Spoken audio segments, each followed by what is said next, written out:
अस्सलाम वालेकुम all dear students. जी उम्मीद करती हूँ आप सब लोग खैरियत से होंगे। तो वेलकम है आपका आज हमारे सेकंड लेक्चर के अंदर। आज का भी हमारा बहुत इंटरेस्टिंग टॉपिक है प्रोसेस क्रिएशन एंड टर्मिनेशन। देखिए, कंप्यूटर की थ्योरी को अंडरस्टैंड करना कि कंप्यूटर के अंदर कैसे सारे काम हो रहे होते हैं, कैसे प्रोसेस क्रिएट होती है। प्रोसेस तो आपने लास्ट लेक्चर में समझ लिया। अगर किसी ने मेरी ये पहला लेक्चर नहीं देखा तो वो भी देख लें ताकि आपको ये सारी चीज़ें जो है वो अच्छी तरीके से समझ आ जाएं। तो प्रोसेस क्रिएशन और प्रोसेस टर्मिनेशन, ठीक है, ये बहुत मेन टॉपिक है अगर आपने कंप्यूटर की साइको को अंडरस्टैंड करना है। तो चलिए हम अपना टॉपिक जो है वो स्टार्ट।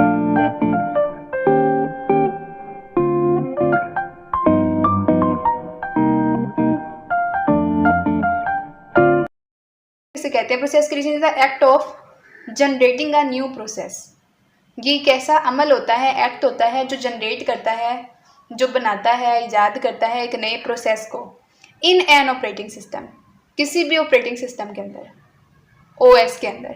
ठीक है, ऑपरेटिंग सिस्टम का आपको कॉन्सेप्ट क्लियर हो गया होगा, पिछले लेक्चर में मैंने क्लियर कर दिया था। It typically involves allocating memory, loading program code and setting up data structure. देखिए, प्रोसेस क्रिएशन बिल्कुल इतनी सिंपल नहीं है। इसके अंदर इन्वॉल्व होते हैं एलोकेट मेमोरी, कि सबसे पहले तो आपने मेमोरी एलोकेट करनी है। किसी भी प्रोग्राम में अगर रन होना है तो उसको मेमोरी चाहिए, उसको वर्किंग एरिया चाहिए। कंप्यूटर के अंदर दो तरह की मेमोरी आपको पता है जी, जो प्राइमरी टाइप्स हैं वो 2 हैं। एक होती है हमारे पास रैम और एक होती है हमारे पास रोम। अगर आपने कोई भी जो मेमोरी है वो सेव करनी है, कोई भी प्रोग्राम अगर आपने रन करना है तो आपको क्या करना पड़ेगा, आपको उसको लोड करना पड़ेगा। सबसे पहले रैम के अंदर, वर्किंग एरिया के अंदर आपको उसको लोड करना पड़ेगा।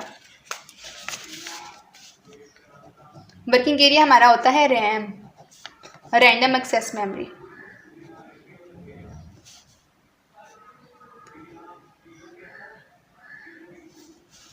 रैंडम एक्सेस मेमोरी, तो इस मेमोरी के अंदर प्रोग्राम जो है सबसे पहले लोड होगा।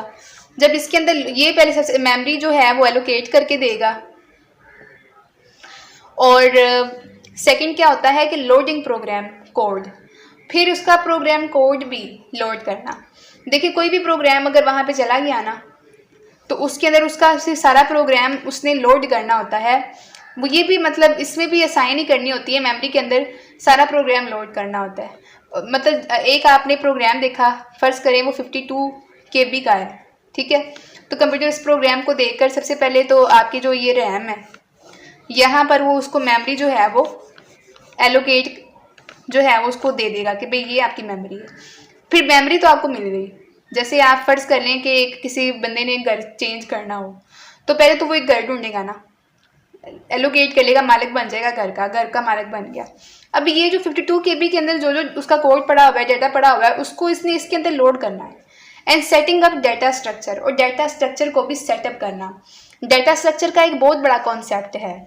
कोई भी प्रोग्राम चलता है तो वो किसी खास डाटा स्ट्रक्चर के मुताबिक ही मेमोरी एलोकेट करता है, ठीक है। आपकी मेमोरी किसी डाटा स्ट्रक्चर के अकॉर्डिंग मैनेज होती है। ये मेमोरी मैनेजमेंट का बहुत बड़ा कॉन्सेप्ट है। ये हम इंशाल्लाह आगे डिस्कस करेंगे मेमोरी मैनेजमेंट वाले टॉपिक के अंदर। तो एक डाटा स्ट्रक्चर भी उसको यहाँ पर सेटिंग अप करना होता है। तो जब ये सारे काम करेगा तो आपकी प्रोसेस क्रिएट हो जाएगी। एक डाटा स्ट्रक्चर बन गया, मेमोरी एलोकेट होगी, प्रोग्राम लोड हो गया, तो चलें जी ये आपका क्या बन गया, यहाँ पर एक ये प्रोसेस क्रिएट हो गया। नेक्स्ट इसकी एग्जांपल देख लेते हैं। When you open a new application, कोई भी आप न्यू एप्लीकेशन ओपन करें ऑन योर कंप्यूटर, किसी कंप्यूटर के अंदर, such as a web browser. आप वेब ब्राउजर ओपन करते हैं, a new process is created to run that. तो एक नई प्रोसेस आपकी ओपन हो, जैसे आप वेब ब्राउजर खोलो, आप पेंट खोलो, कोई भी चीज़ खोलते हो तो ये 3 प्रोसेस से गुजर के फिर वो प्रोग्राम आपका, फिर वो चीज़ आपकी चलती है। ये चीज़ याद रखिएगा। नेक्स्ट है हमारे पास प्रोसेस टर्मिनेशन। टर्मिनेट करना क्या होता है, क्लोज कर देना, निकाल देना, बात खत्म कर देना। तो प्रोसेस की जो टर्मिनेशन है वो प्रोसेस को खत्म करना। Process termination is the act of ending the termination, the act of ending the execution of a process. किसी भी प्रोसेस की जो एग्जीक्यूशन है, जो रन हो रहा है, उसको जो है एंड करना, खत्म कर देना। Releasing it's allocated resources. अब कोई भी जब प्रोग्राम चलता है वो कुछ रिसोर्सेज भी एलोकेट कर लेता है। जैसे आपने अगर वो वर्ड प्रोसेसर खोला हुआ है, उसने कीबोर्ड भी आपका एलोकेट करना है, माउस भी एलोकेट करना है। अगर वो उसको एलोकेट करके रखेगा तो आगे वो इस्तेमाल नहीं होंगे। तो उसको उसकी मेमोरी भी रिलीज़ करना है and removing it from the system, और उसको सिस्टम से भी रिमूव कर देना।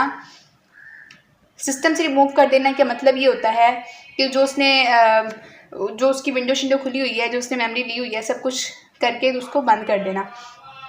इसकी एग्जांपल आप ले लें, when you close a document, जब आप एक डॉक्यूमेंट को क्लोज करते हैं इन अ वर्ड कितने डॉक्यूमेंट बनते हैं प्रोसेसिंग वर्ड प्रोसेसिंग प्रोग्राम के अंदर, the process associated with that document is terminated. इसके साथ जो प्रोसेस होता है वो भी आपका टर्मिनेट हो जाता है to free up memory and system resources, memory और सिस्टम रिसोर्सेज को, to free up memory and system resources को भी साथ वो फ्री कर देता है।